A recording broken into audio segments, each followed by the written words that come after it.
하나님 앞에 감사하는 마음으로 나아가는 것임을 믿습니다. 그러니까 우리의 마음을 믿음으로 감사를 찾고 하나님 앞에 나아가는 것이죠. 그래서 여러분 말씀을 듣기 전에 먼저 감사를 좀 찾아봤으면 좋겠어요. 그래서 한 10초 정도 감사를 좀 찾고 옆에나 뒤에 분하고 감사 제목을 한 1분 정도 하나님이 베푸신 이 은혜를 나누는 시간 좀 가지면 좋겠습니다. 아시겠죠? 예, 우리 한번 10초 정도 찾고 이제 옆에 분이나 뒤에 분, 옆에가 없으면 앞뒤로 이렇게 찾아서 감사 제목 한 1분 정도 하나님이 베푸신 은혜 이것이 감사합니다. 이것이 또 은혜입니다. 함께 나누는 시간 잠시 갖도록 하겠습니다. 예.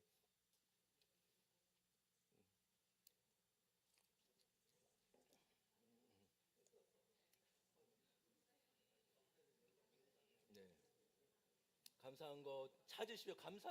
감사는 찾는 거예요, 여러분. 네, 감사가 무엇인지.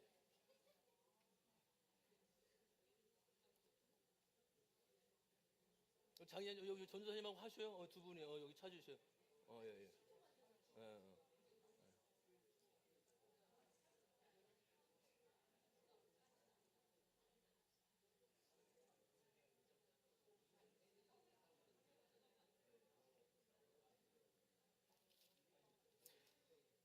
네, 감사 나누셨습니까? 그러면 이번에는 1분 정도만 오늘 말씀 이미 묵상한 분도 계시고 오셔서 묵상한 분도 계시고 혹시 묵상을 못해도 말씀 읽으면서 이 말씀이 나에게 가장 와닿은 것 같습니다. 이 말씀이 가장 와닿았습니다도 한 1분 정도만 같이 잠깐 나눔을 갖도록 하겠습니다. 예, 나눠보셔요. 우리 오늘 말씀 묵상 가운데 오늘 본문 주시는 본문 가운데 가장 와닿은 말씀 한 1분 정도만 나눔을 갖길 바랍니다.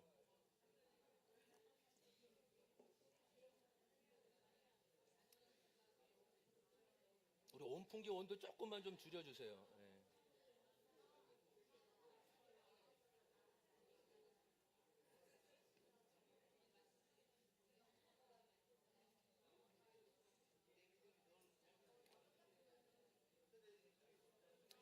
예, 되셨나요? 우리 못 나눈 거는 또 식사하시고 교제하면서 나눠주시기 바랍니다. 예. 여러분, 성경은 우리의 마음이 얼마나 중요한지를 이렇게 말씀하고 계세요. 우리 잠언 4장 23절에 이렇게 말씀합니다. 같이 한번 읽어볼까요? 시작. 모든 지킬 만한 것보 중에 생명의 근원이 이에서 남이니라. 여러분 성경은 우리의 마음을 잘 지키라고 하십니다. 왜냐하면 생명의 근원이 마음에서 나오기 때문이래요. 여러분 저와 여러분이 하나님 앞에 마음을 잘 지키는 은혜가 있기를 소망합니다. 또 잘하는 말씀으로 로마서 12장 2절에 보면 이렇게 말씀하고 있죠. 너희는 이 세대를 본받지 말고 오직 마음을 새롭게 함으로 변화를 받아 하나님의 선하시고 기뻐하시고 온전하신 뜻이 무엇인지 분별하도록 하라. 마음이 새로워져야 변화를 받은 거래요. 여러분 물론 우리의 습관이 바뀌고 말과 행동이 바뀌는 것도 중요하죠. 그러나 마음이 새로워지는 것이야말로 진정한 변화임을 믿습니다. 같이 우리 한번 고백해 볼까요? 주님 내 마음을 새롭게 하여 주옵소서. 여러분 결국 이 마음 하나가 얼마나 중요한지를 말해주고 있는 거예요. 여러분 신앙생활은 하나님 앞에 내 마음을 끊임없이 비춰보는 거예요. 하나님 앞에 내 마음에 무엇이 담겼는지, 내 마음에 하나님보다 더 크게 자리하고 있는 것이 무엇인지 마음을 비춰보는 것입니다. 여러분 저와 여러분 함께 예배하러 이곳에 모였습니다. 누군가에는 은혜가 되고 회복의 역사가 일어납니다. 반면에 누군가에게는 형식적인 예배로밖에 그치지 않습니다. 왜일까요? 우리 마음 하나에 달려 있는 거예요. 어떤 마음으로 나와 왔는지, 간절하고 기대하는 마음으로 나와 왔는지, 아니면 그저 안 가면 안 되니까, 그러니까 주일이니까 어쩔 수 없지, 그래 예배나 드려야지 하는 마음으로 나왔는지, 이 마음 하나에 달려있다라는 사실이에요.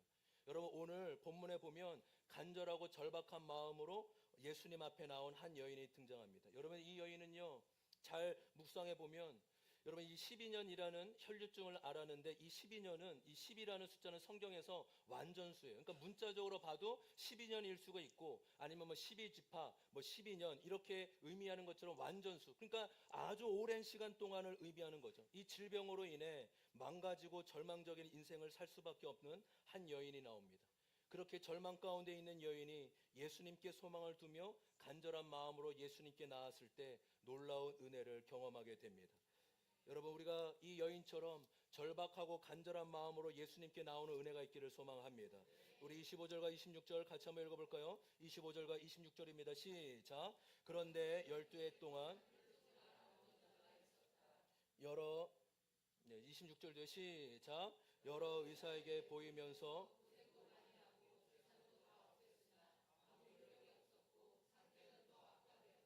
여러분 25절에 보면 이 한 여인은 이 혈류증이라는 병을 갖고 있었는데 이 질병은 하열이 멈추지 않는 일종의 부인병입니다.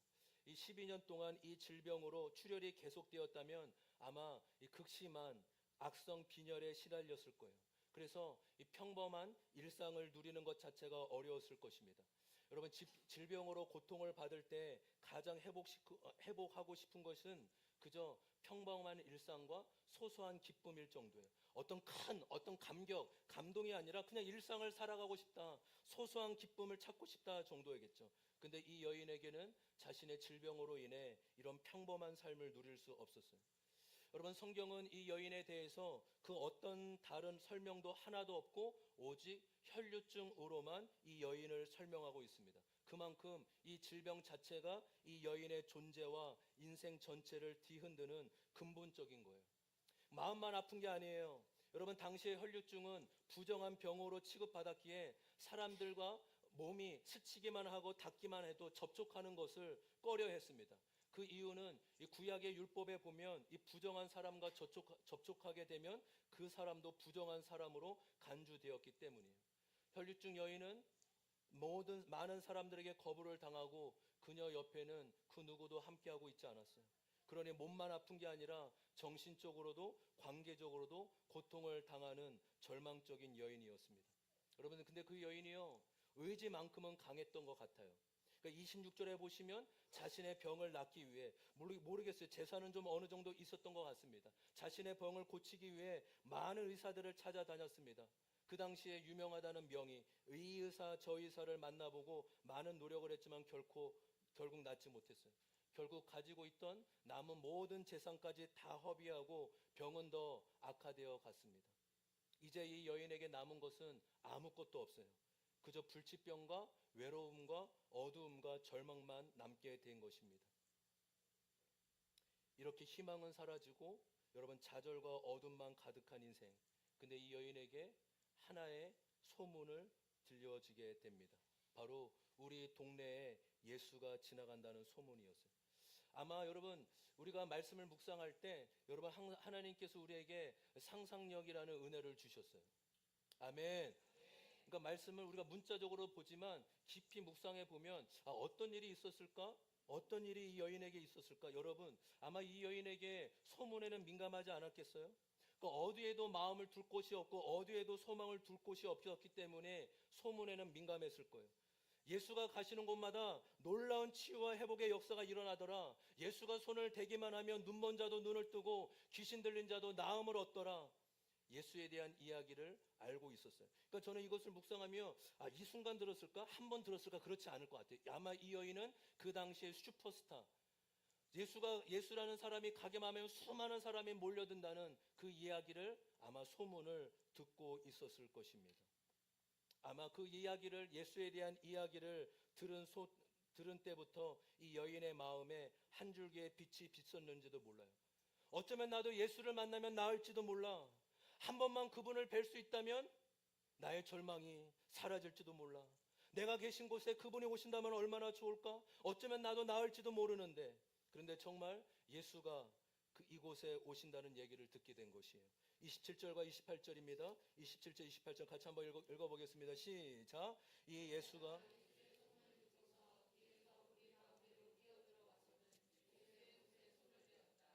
그 여자는 내가 그의 옷에 손을 대기만 하여도 나을 터인데 하고 생각하고 있었던 것이다. 아멘. 여러분 이 혈류증 여인은 예수님 주변에 수많은 사람들이 몰려 있었지만 예수님의 옷에 손을 대었어요. 여러분 그 이유가 왜 예수님의 옷에 손을 대었을까요? 왜 예수님 옷을 만졌죠? 28절에 그대로 나와 있죠. 그렇죠? 뭐라고 마음을 먹었습니까? 내가 그의 옷에 손을 대기만 해도 나을 거야 라고 그렇게 생각하였기 때문에 여러분 여기서 나오는 이 생각하다라는 단어가 헬라어 단어가 엘레겐이라는 단어입니다. 이것은 무언가 반복적인 행위를 나타내는 동사예요. 그러니까 이 여인은요, 예수님에 대한 이야기를 들은 이후로 이 생각과 이 말을 수없이 반복했다라는 거예요. 하루에도 수십 번, 수백 번 되새기며 반복했던 거예요. 내가 예수님 옷에 대기만 해도 나을 수도 몰라. 예수님이 나를 만나주면 나는 고침을 받을 거야. 내가 그 예수님을 만나보고 싶어. 예수님, 나를 만나주시옵소서. 이 생각을 계속 생각과 말로 음미하며 선포하며 갈망했던 것입니다.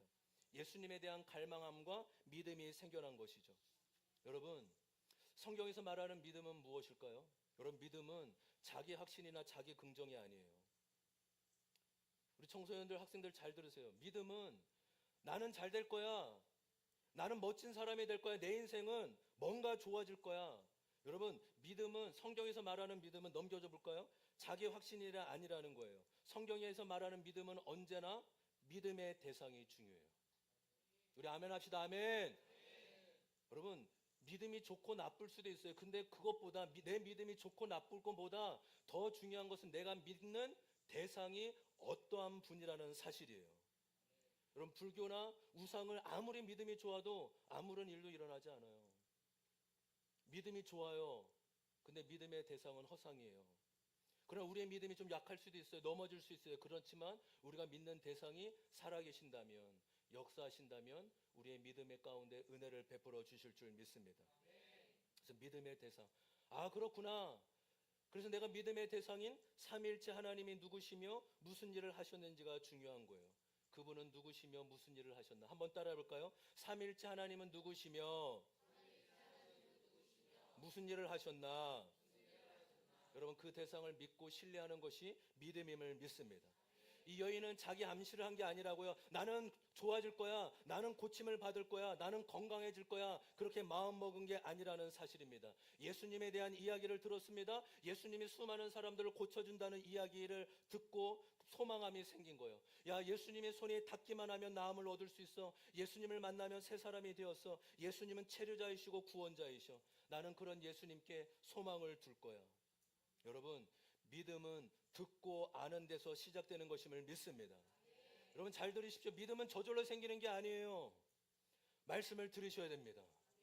이 말씀을 읽으셔야 돼요. 안 믿어지십니까? 이 말씀을 읽으세요. 말씀을 읽고 묵상해야 돼요. 왜요? 믿음은 막연한 확신이 아니라 내가 믿는 삼일체 하나님이 어떠한 분이신지 알아가는 데 있기 때문이에요. 함께 고백해요. 믿음은 하나님을 알아가는 것이다. 하나님을 알아갈 때 믿음이 생긴다. 이 여인은 자기 확신이 아니라 예수님에 대한 이야기를 들을 때 믿음이 생겨나게 된 것입니다. 저는 청년 사역도 많이 했고 청소년 사역도 많이 해봤어요. 근데 지금 그 청년 중에 80%, 70%만 교회를 다녀요. 장로님 아들도 하나님을 떠난 친구들이 많더라고요. 안타까워요. 앞으로 어쩌면 앞으로 더 신앙생활하기 쉽지 않을 텐데, 앞으로 우리 자녀 세대들이 하나님을 떠나는 일들이 많을 텐데, 여러분, 모험을 걸 만한 일 아닐까요? 하나님을 믿는다는 것에 인생을 좀 걸 만한 일이 아닐까요? 정말로 눈에 보이지 않는데 그분이 살아계신대요. 100년의 인생이 끝이 아니라, 죽음이 끝이 아니라 심판이 반드시 있고 천국과 지옥이 있대요. 여러분, 이거는 그 누구도 증명해 주지 못해요. 그럼 천국과 지옥이 없다? 그것도 증명 못 한다고요. 그래서 믿음인 거예요. 아멘. 그 누구도 천국과 지옥이 없다는 거 증명 못 한다니까요. 그럼 그 사람도 믿음이고 우리도 믿음이 있다는 거예요. 근데 저는 천국과 지옥이 있다고 좀 믿어요. 그게 오히려 공평한 것 같아요. 여러분, 한평생 불치병과 한평생 빛 한 번 보지 못한 장님들이, 그분들이 어떻게 이 세상의 죽음으로 끝이면 그보다 불공평한 인생이 어디 있겠어요? 오히려 심판이 있다는 게 공평한 인생이 아니겠습니까? 그래서 여러분, 하나님이 알아가기에 힘쓰는 은혜가 있기를 소망합니다. 우리 청소년 청년들, 아빠 딸 엄마 딸도 잘 들으세요. 모험해야 돼요. 모험해야 돼요. 한번 넘겨볼까요? 전에도 한두 번 소개해드린 가수 박진영 씨가 있죠. 여러분 이분은 지금 오히려 SM보다 JYP라는 연예계약사가 더 잘 나가는 것 같더라고요. 연예계사 여전히 소속사 대표이지만 복음 전도자가 됐어요. 근데 물론 이제 일반 우리 기독교에서는 약간 이단이라고 여기는 이제 구원파. 왜냐하면 구원은 은혜와 믿음으로 받는데 이 구원파는 깨달음이라는 굉장히 중요한 단어를 쓰기 때문입니다. 이 박진영이라는 사람이 20대에 인생을 성공을 하고 남들이 부러워하는 돈과 뭐 가정, 뭐 부족함 없는 모든 인생을 다 누렸습니다. 그러다가 30 초중반에 결혼에 실패하고 나서 그리고 또 뭐 그 사업에 또 미국 진출에 어려움이 있고 나서 인생에 허무함을 느꼈어요. 그래서 부모님은 신앙이 좋다고 하더라고요. 근데 이제 어렸을 때 들었던 하나님의 존재, 인생의 의미와 목적은 도대체 무엇인가? 어떻게 사는 것이 인생의 참된 만족과 의미가 있는 것인가? 그래서 이 사람이 30대 중반에 모든 것을 다 내려놓고 이스라엘로 떠납니다. 왜요? 이 성경이 진짜인지 1, 2년 동안 아무것도 안 하고 이렇게 바쁜 사람이 아무것도 안 하고 성경을 연구하러 간 거예요. 그리고 혼자만이 아니라 거기에 있는 학자, 교수, 박사 수많은 사람들을 만나고 공부하면서 이 말씀이 믿어졌대요. 아, 성경은 예언과 성취로 이루어진 거구나. 이것이 어떤 인간의 짜집기가 아니라 예언으로 수천 년 전의 예언이 실제로 일어나고 또 그 예언대로 성취가 일어나는 것이 성경이구나. 바로 이 박진영 씨가 그것을 통해 하나님과 성경을 만나게 돼요. 그래서 지금은요 이렇게 뭐 여러분 한번 설날에 한번 들어보십시오. 근데 좀 분별해서 들어보셔야 돼요. 약간 90%는 비슷한데 10%가 약간 다릅니다. 조심해서 들으셔야 돼요. 근데 접근법은 너무 좋아요. 믿지 않는 사람에게 어떻게 하나님의 존재와 복음을 설명하는지는 굉장히 탁월하게 잘 설명하고 있습니다. 근데 끝에 10%는 조심해서 들으셔야 됩니다. 박진영 씨 얘기하는 거 아니에요, 여러분. 복음이 정말로 그러한지 여러분 마음을 다해 알아가는 은혜가 있기를 소망해요. 정말 그러한가? 정말 그런가? 알기를 힘쓸 때 주님께서 그 마음을 보시고 자신을 나타내주는 은혜를 베풀어 주실 줄 믿습니다. 믿음은 알기를 사모할 때 시작되는 거예요. 따라올까요? 믿음은 알기를 시작할 때 주어진다. 우리 다시 27절, 28절 읽어볼까요? 27절, 28절입니다. 시작. 이 여자가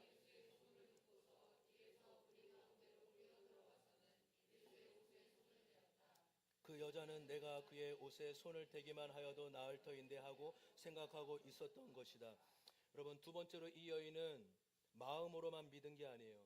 단지 기대로만 그치지 않았어요. 그녀의 믿음은 수많은 사람들을 무리를 뚫고 예수님을 붙들러 나간 믿음입니다. 여러분 생각해 보십시오. 이 여인이 지금 이 자리에 나오는 게 과연 쉬웠을까요? 이 여인은 부정한 사람으로 들키게 되면 큰 모욕과 위기를 당할 수 있던 상황이에요. 그냥 없는 사람처럼 살아야 문제를 일으키지 않고 살 수 있는 것이죠. 그런 그녀가 사람들 앞에 드러나는 순간 얼마나 두려웠겠어요. 내가 들키면 돌 맞아 죽을지도 몰라. 내가 누구인지 정체가 탄로나면 수많은 사람들이 나를 손가락질 할 거야.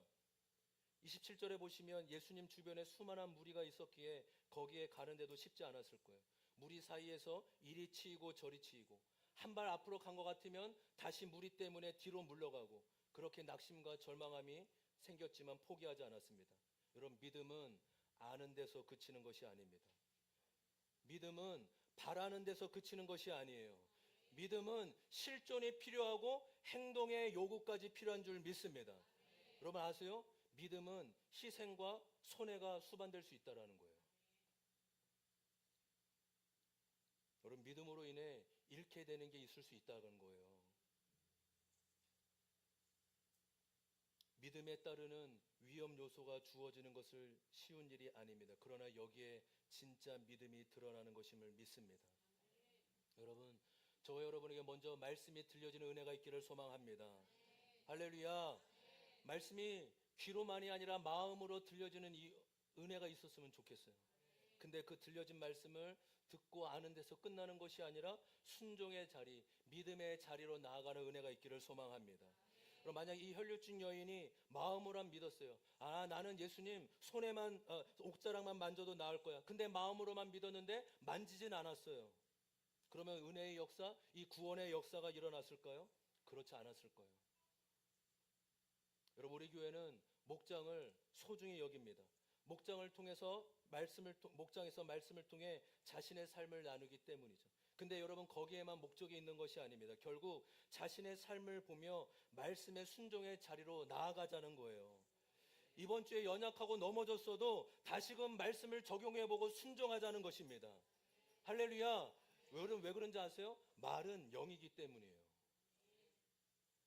그냥 나눔이 나눔으로 끝나는 것이 아니라 내 말을 나누면 하나님도 듣고 내 영혼도 듣기 때문입니다.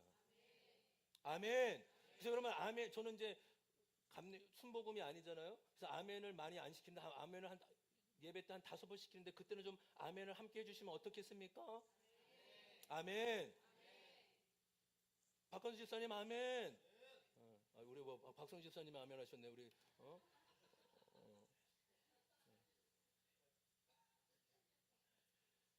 여러분 말은 영이라고요. 그냥 나눔이 그냥 나눔 같지만 나눔이 아니라고요. 말씀의 나눔을 통해서 내 영혼을 비춰보고 내가 넘어졌구나. 또 쓰러졌구나. 그렇지만 이번 한 주 다시 믿음의 자리, 순종의 자리로 나아가야지. 내가 아직 부족하지만 그래도 나눠봅니다. 내가 약속해봅니다. 라는 그 약속이 내 마음에 심겨지게 되는 것입니다. 그래서 여러분 나눔의 결론은 적용과 순종까지 나아가는 것임을 믿습니다. 우리가 잘 아는 찬양이죠. 전능하신 나의 주 하나님은. 그 찬양의 후렴 가사에 보면 이렇습니다. 주의 말씀 의지하여 깊은 곳에 금을 던져 오늘 그가 놀라운 일을 이루시는 것 보라. 주의 말씀 의지하여 믿음으로 금을 던져 믿는 자에게 능치 못함이 없네. 그럼 놀라운 일을 경험한 일은 무엇입니까? 말씀에 의지해서 믿음으로 순종해 보는 것입니다. 내 기분, 내 지식과 경험은 납득이 되지 않지만 주님의 말씀이기에 믿고 순종해 보는 거예요. 그것을 믿음이라고 얘기하고 있습니다.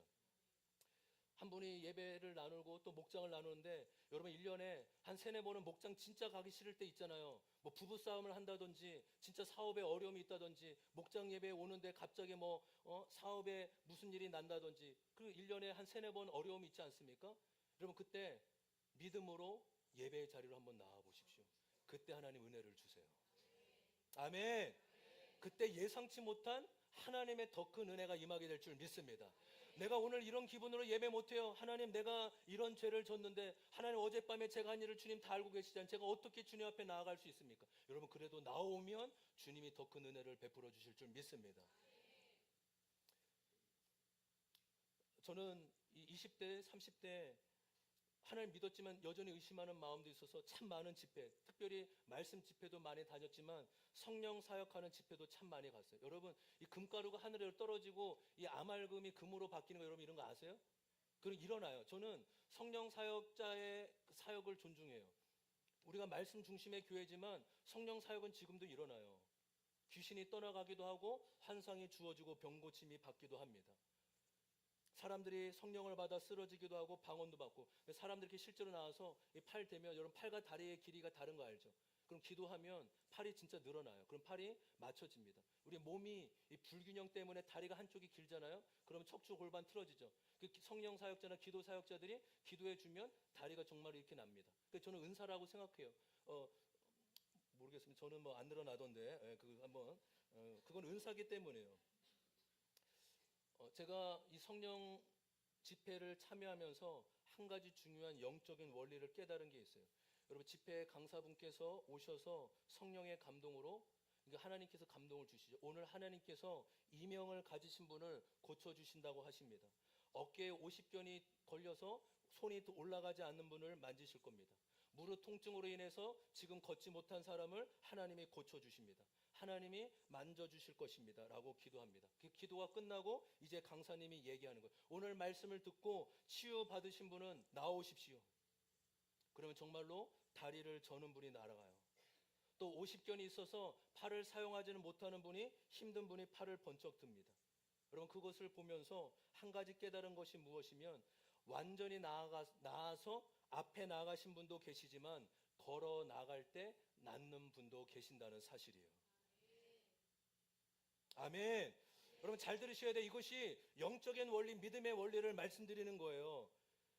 뭘 나아가? 내가 나은 것 같은데 지금 만져보니까 하나도 안 나왔는데 올라가기도 하고 안 올라가기도 이거 뭐지? 에이 안 올라갔네 안 나가. 여러분 그러면 안 고쳐진 거예요. 근데 팔이 어느 정도 올라가요? 뭐지? 이거 하나도 안 올라갔다 조금 올라가네. 그래 주님이 고쳐주셨나 보자. 나가자. 나가는데 어깨가 올라가는 거예요. 나가는데 다리를 걷고 다리가 움직일 수 있게 되는 거예요. 믿음은 완전해졌기 때문에 증거가 아니라 주님의 표징이 있으면 믿음으로 확신을 갖는 것입니다. 여러분 그 믿음이 쉬울까요? 어려울까요? 어려워요. 그래서 훈련이 저와 여러분이 끊임없이 훈련이 필요한 것임을 믿습니다.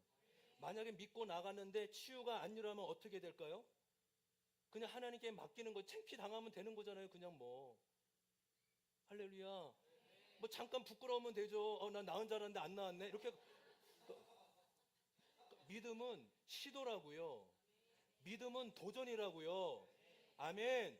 그러면서 믿음이 조금씩 자라는 거예요. 예전에 이렇게 올라갔는데 요즘 여기까지 올라가네. 뭐지?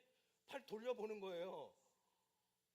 저는 말씀으로도 영적인 원리를 깨닫게 됐지만 그때 믿음이란 다 나아서가 아니라 어느 정도 조그마한 하나님의 사인이 있으면 믿음을 걸고 도전해 보는 거구나. 여러분 이 믿음의 도전과 자기 확신이 다른 느낌인 거 아시죠? 하나님의 사인, 하나님의 말씀과 부르심이 있다라는 거예요. 여러분 저와 여러분의 삶에도 믿음이 끊임없이 필요한 줄 믿습니다. 하나님의 역사를 안 해준 것이 아니라 우리가 믿음으로 순종의 자리까지 나아가야 되는데 그 자리에 바램으로만 멈춰서 일하시지 못하는 경우가 많다고요. 여러분 믿음으로 불평을 감사로 바꾸는 은혜가 있기를 소망합니다. 여러분 믿음으로 가족들에게 가십시오. 여러분 서운한 마음, 어려운 마음을 가진 부모님과 형제 자매를 볼 때 믿음으로 주님의 사랑을 달라고 기도하며 그 자리에 담대히 나가는 은혜가 있기를 소망합니다. 여러분 그게 믿음이잖아요. 아멘. 주님 제 안에 형제 자매에 대한 힘든 마음이 적어지고 더 큰 은혜가 생기게 하여 주시옵소서. 그게 믿음으로 나아가는 것입니다. 여러분 결국 우리의 모든 삶은 결국 모든 것이 믿음과 연관되어지는 거예요. 우리 같이 적용 질문 같이 한번 읽어볼까요? 다 같이 적용 질문 읽겠습니다. 시작.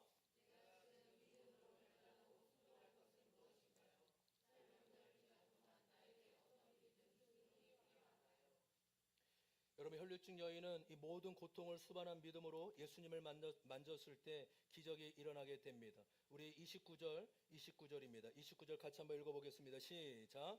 그래서 곧 출혈의 근원이 마르니. 여러분 우리 예수님은 모든 원인을 근원되는 것을 치유하시고 만져주시는 분임을 믿습니다.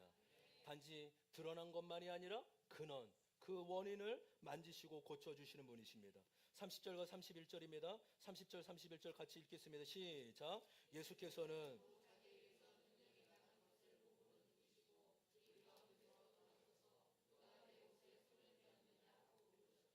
제자들이 예수께 무리가 선생님을 에워싸고 떠밀고 있는데 누가 손을 대었느냐 하고 물으십니까 하고 반문하였다.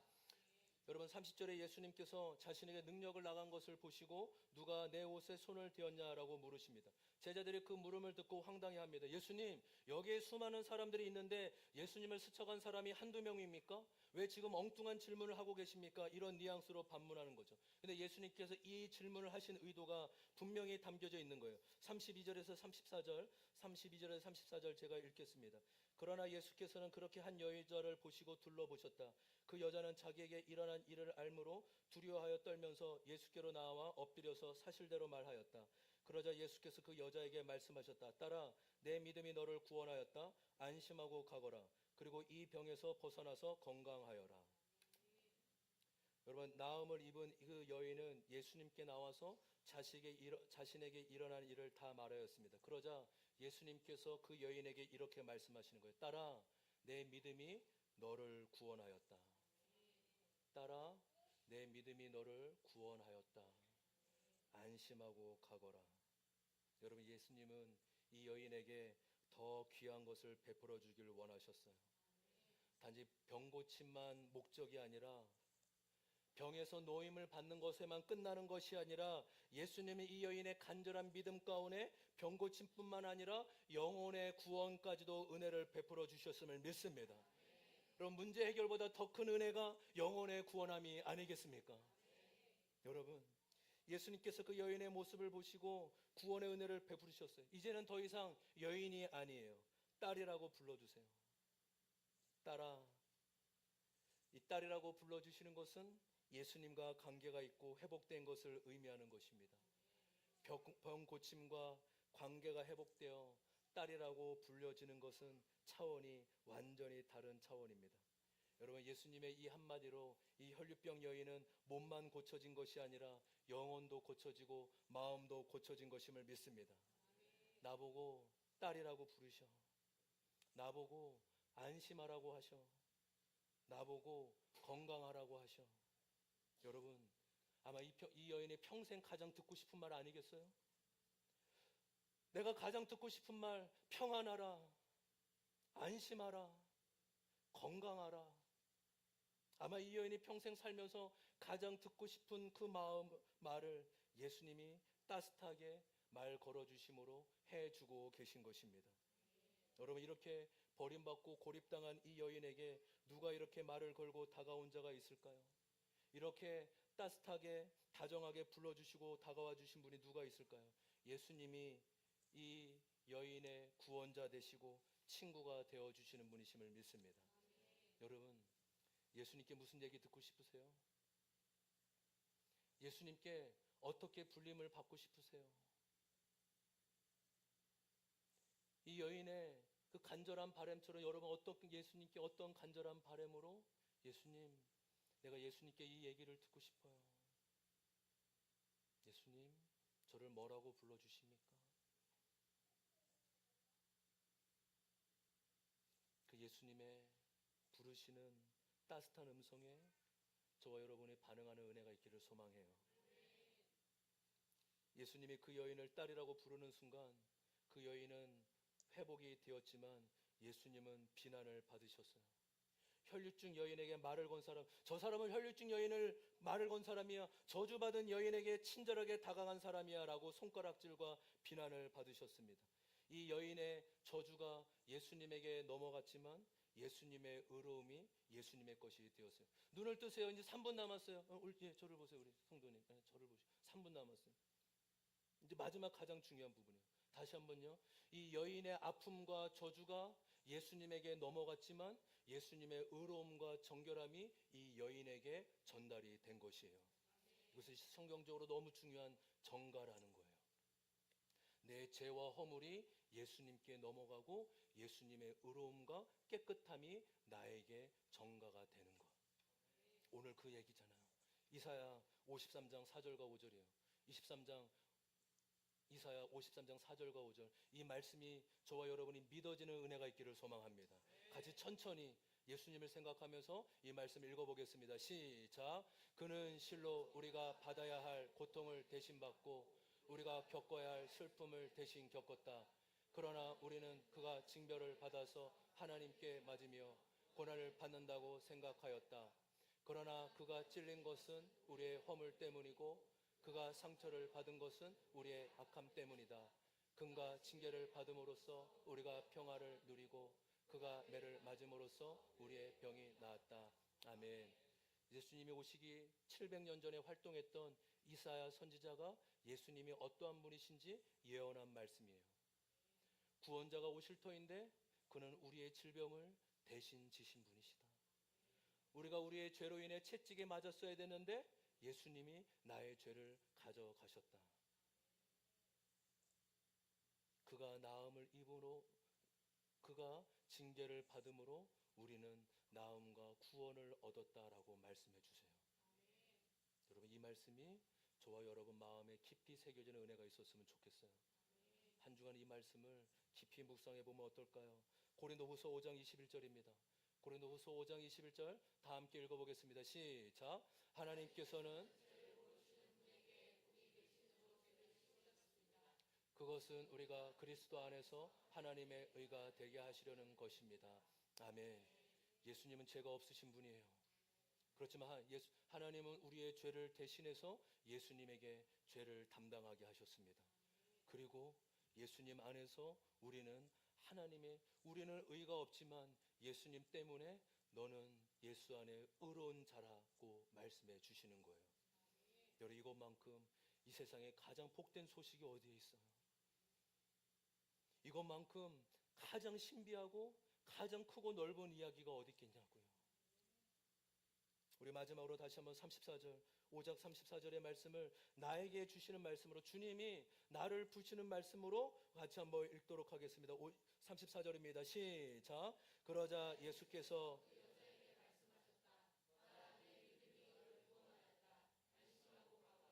그리고 이 병에서 벗어나서 건강하여라. 안심하고 가여라.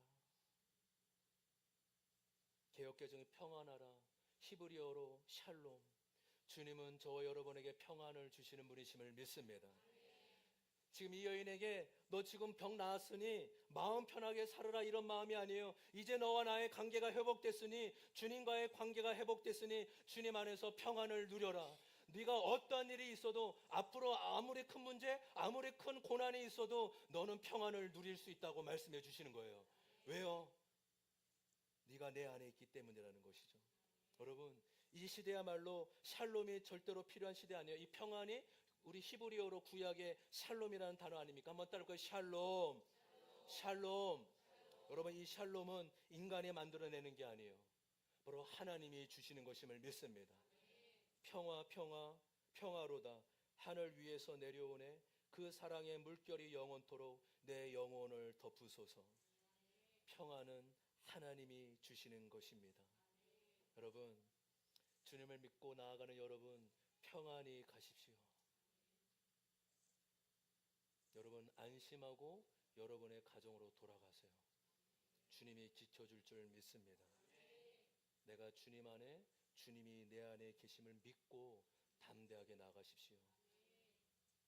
다 받아주시고 또 마음에 있는 얘기를 형제 자매들하고 나누시고 그 입술의 권세를 여러분 가운데 베풀어 주셨음을 믿습니다.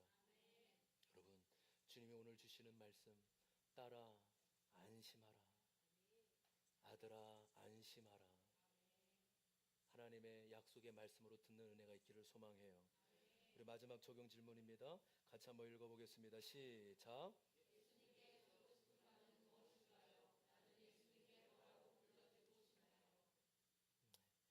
오늘 찬양하고 기도하면서 우리가 예수님 앞에 믿음으로 반응하는 시간 되었으면 좋겠어요. 여러분, 오늘 이 시간 같이 함께 예수님의 옷을 만진 그 여인의 자리로 나아가는 저와 여러분 됐으면 좋겠어요. 다 같이 일어나실까요?